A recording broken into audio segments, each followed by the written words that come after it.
ನಾನು ಎಲ್ಲರೂ ಮೇನ್ ಮಾನ್ಯ ನ್ಯಾಯಮೂರ್ತಿಗಳಿಗೆ ಕೈ ಮುಗಿದು ಕೇಳ್ಕೊತೀನಿ, ಕಳಕಳಿಯ ವಿನಂತಿಯಿಂದ ನಾನು ಕೇಳ್ಕೊತೀನಿ. ಏನಪ್ಪ ಅಂತಂದ್ರೆ, ತಾವು ಯಾರೋ ಒಂದು ಅರ್ಜಿ ಸಲ್ಲಿಸಿದ ಸಲುವಾಗಿ ಎಲ್ರಿ ಅದು ಮಾಡಿದ್ದವ್ರು. ಯಾರೋ ಒಬ್ಬನು ಮನೆ ಹಾಳನ್ನು ನಾವಾಗ ಸರ್ ಅನ್ನೂ ಒಂದು ಯಾರೋ ಒಬ್ಬನು ದಾರಿಗೆ ಹೋಗೋನ್ನ ಒಬ್ಬನ ಒಂದು ಇದಕ್ಕೆ ತಾವು ನಮಗೆ ಏನು ಮಾಡಿರಿ, ಸ್ವಲ್ಪ ಸಮೀಪ ಹಿಡಿಯೋ ಸ್ವಲ್ಪ ಇತ್ತದ ಬಾರಿ ಬಾ. ಒಬ್ಬನ ಒಂದು ಆಶಯದಂತೆ ತಾವು ನಮ್ಮ ಎಲ್ಲ ಶಿಕ್ಷಕ ಬಳಗಕ್ಕೆ ಎಲ್ಲ ಇವತ್ತು ನಿವೃತ್ತಿ, ನಾಳೆ ನಿವೃತ್ತಿ ಆದರೆ ಇವತ್ತಿನವರೆಗೂ ತಾವು TET ಬರೆದು ಪಾಸ್ ಆಗಬೇಕು.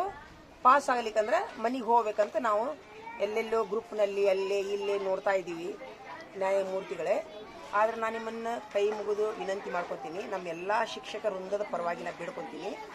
ನಾವು ಉದಾಹರಣೆಗಾಗಿ ನಾವೆಲ್ಲ ಶಿಕ್ಷಕರು ಒಂದು ವೃತ್ತಿ ಜೀವನಕ್ಕೆ ಬರಬೇಕಾದ್ರೆ ಎಲ್ಲ ಅಭ್ಯಾಸಗಳನ್ನು, ಎಲ್ಲ ವಿಷಯಗಳನ್ನು ಓದಿ ಬರೆದು ಪರೀಕ್ಷೆ ತಗೊಂಡು ನಾವು ಸೇವೆಗೆ ಸೇರಿದ್ದೇವೆ. ಎಲ್ಲ ಅವಾಗ ಒಂದು ವಯಸ್ಸಿಗೆ ಏನಪ್ಪ ಅಂತಂದ್ರೆ ನಮಗೆ ನೆನಪಿನ ಶಕ್ತಿ ಇರ್ತೈತಿ. 20, 22 ವರ್ಷ, 24 ವರ್ಷಕ್ಕೆ ನಾವು ಸೇವೆಗೆ ಸೇರಿರ್ತೀವಿ. ಅವಾಗ ನಮಗೆ ನೆನಪಿನ ಶಕ್ತಿ ಇರ್ತೈತಿ, ಪರೀಕ್ಷೆ ಬರೆಯೋ ಸಾಮರ್ಥ್ಯ ಇರ್ತೈತಿ, ಯಾವುದೇ ಜಂಜಾಟ ಇರಂಗಿಲ್ಲ. ಇನ್ನು 10 ಪುಸ್ತಕ ಓದಂದ್ರೂ ನಮ್ಗೆ ಓದಾಕ ಶಕ್ತಿ ಇರ್ತೈತಿ. ಆದರೆ ಆಮೇಲೆ ಉದಾಹರಣೆಗಾಗಿ ನಾವು TETನೂ ಬರೆದ CET ಪರೀಕ್ಷೆನೂ ಪಾಸಾಗಿ ಬಂದೀವಿ. ನಾವು ಒಂದಿಷ್ಟು ಮಂದಿ ಶಿಕ್ಷಕರು 2002ನೇ ಬ್ಯಾಚಿನವರು ನಾವು CET ಪಾಸಾಗಿ ಬಂದೀವಿ. ಬಂದ ಮೇಲೆ ಈ ಉದಾಹರಣೆಗಾಗಿ ನನ್ನನ್ನು ತಗೋರಿ. ನಾನು 2002ನೇ ಇಸ್ವಿ ಒಳಗೆ ನಾನು ಓದಿದ್ದು ವಿಜ್ಞಾನ ನಾನು ಓದಿನಿ. ಆದರೆ ನನ್ನ ಅಪಾಯಿಂಟ್ಮೆಂಟ್ ಟೈಮಿನೊಳಗೆ 2 ಆಪ್ಷನ್ ಇದ್ದು. ವಿಜ್ಞಾನಕ್ಕೂ ನಂದು ಎಲಿಜಿಬಲ್ ಇದ್ದೆ, ಕನ್ನಡಕ್ಕೂ ನಾನು ಎಲಿಜಿಬಲ್ ಇದ್ದೆ. ನಾನು ಫಸ್ಟ್ ಪ್ರಿಫರೆನ್ಸು ಕನ್ನಡಕ್ಕೆ ಎಲಿಜಿಬಲ್ ಹೊಡೆದಿದ್ದೆ, 2ನೇ ಪ್ರಿಫರೆನ್ಸು ವಿಜ್ಞಾನ ಟೀಚರ್ಗೆ ಎಲಿಜಿಬಲ್ ಹೊಡೆದಿದ್ದೀನಿ.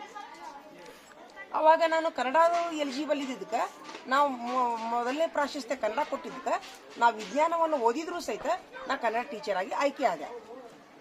ನನ್ನಾಗಿ ಎಲ್ಲರಿಗೂ ಆಗಿರ್ತೈತಿ. ಆಯ್ಕೆ ಆದಮೇಲೆ ನಾ ಕನ್ನಡ ಟೀಚರ್ ಆಗಿ ಅಂತ ಬಂದ್ರೂ ಸಹಿತ ಕೆಲವು ಶಾಲೆಗಳಲ್ಲಿ ಸ್ವಲ್ಪ ಸುಮ್ ಕುಂದ್ರಸೋರಿಗೆ ಇದನ್ನ ಮಂದಿಗೆ ಬಿಡಾಕೊಂತೀನಿ.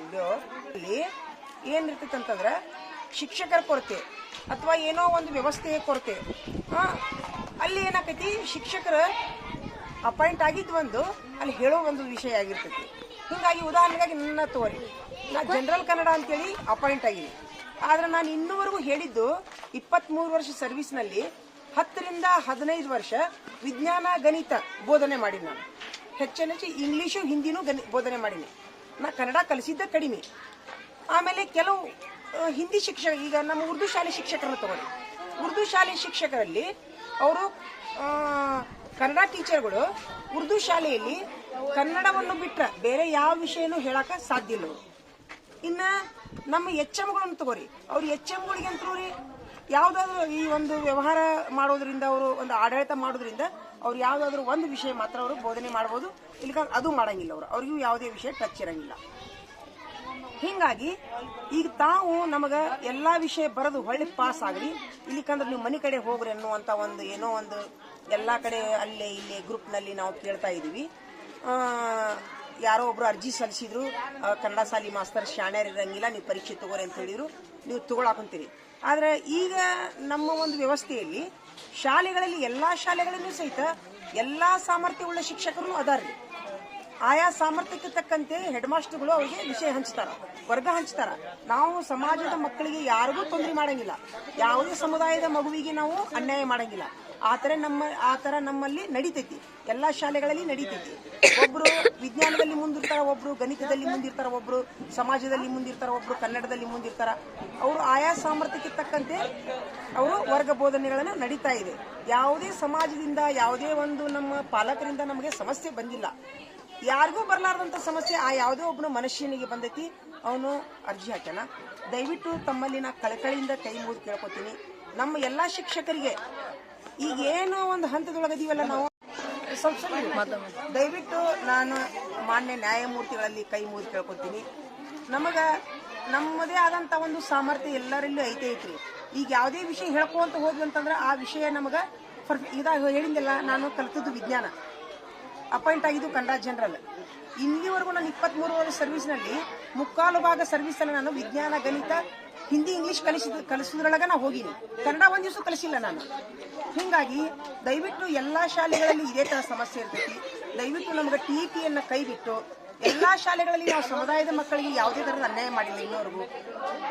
ಆಯಾ ಸಾಮರ್ಥ್ಯಕ್ಕೆ ತಕ್ಕಂತೆ ನಮ್ಮ HMಗಳು ನಮ್ಗೆ ವರ್ಗ ಹಂಚ್ತಾರ, ವಿಷಯ ಹಂಚ್ತಾರ.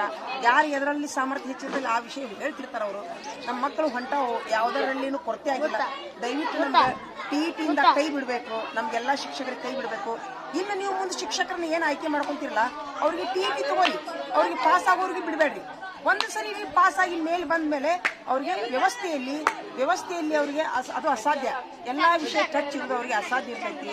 ದಯವಿಟ್ಟು ನ್ಯಾಯಮೂರ್ತಿಗಳು ನಮ್ಗೆ TETಯಿಂದ ಕೈ ಬಿಡ್ಬೇಕಂತ ನಾನು ಎಲ್ಲ ಶಿಕ್ಷಕರಲ್ಲಿ ಪರವಾಗಿ ನಾನು ತಮ್ಮಲ್ಲಿ ಕಳಕಳಿಯಿಂದ ವಿನಂತಿ ಮಾಡ್ಕೊತೀನಿ. ಧನ್ಯವಾದ.